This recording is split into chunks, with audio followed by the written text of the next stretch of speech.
Today's video, I'm going to show you guys how to cast a bait caster, super simple ways, and a few mistakes to avoid when you're casting a bait caster. Alright, so first, some of the functionalities on this thing. Right here is you got your brake. This is your tensioner from max to minimum max. When you're setting this thing, you want to have your brake really on minimum, set to the minimum setting.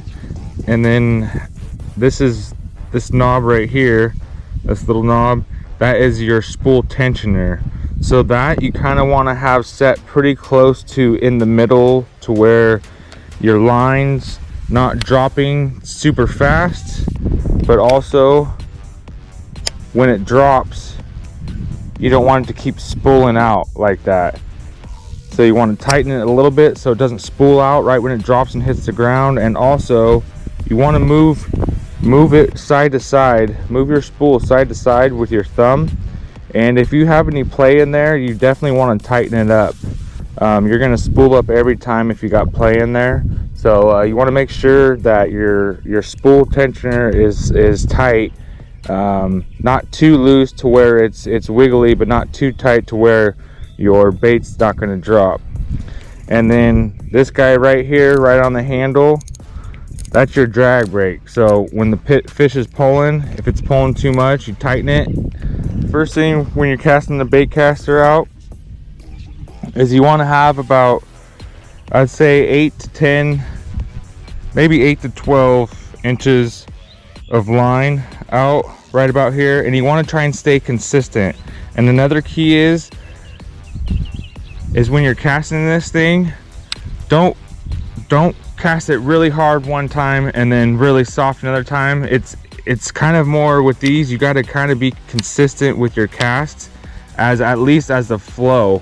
So when you're casting it, you kind of want to have the same flow like that. And then another thing is too, every time you cast it, you want your thumb on your spool. You don't have to have it directly on it, but once it hits the water, you're gonna definitely want to put your finger over the spool. That way it doesn't spool up on you. Depending on where your adjustment is. So right about 10 inches is where I like it at.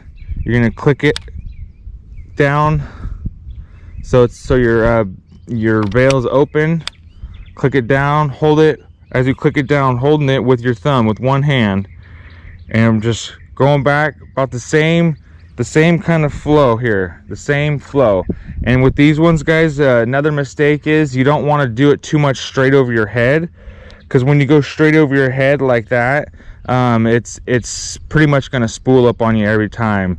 So with these guys, you want to open your bail, hold it with your thumb, or else it's going to go down. So open it, hold it with your thumb, and kind of go to the side a little bit.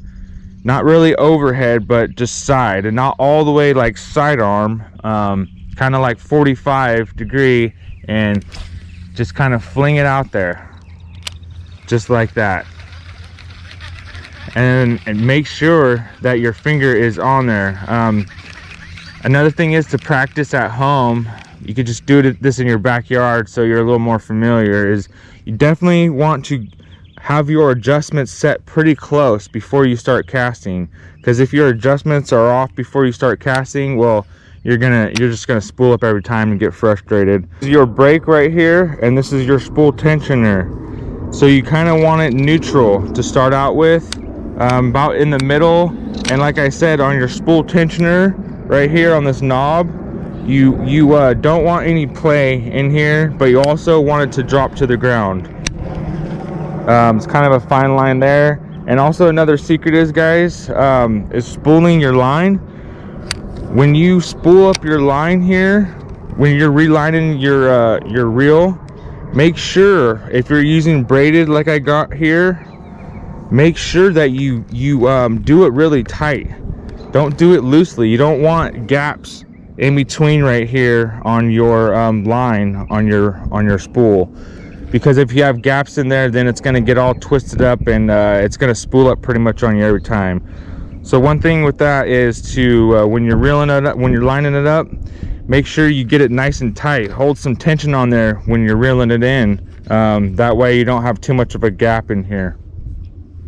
But yeah, guys, after I switched to I've been fishing spinners for long time, spinning reels, and there's a limit to those, guys.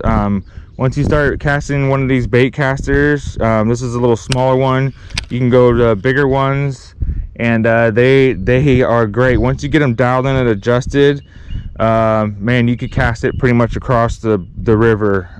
They're great, and you could actually get a lot more casts out with them too. They're just, boom, they're just much quicker to cast, reel in than a bait caster. I mean, I'm sorry, than a spinning reel.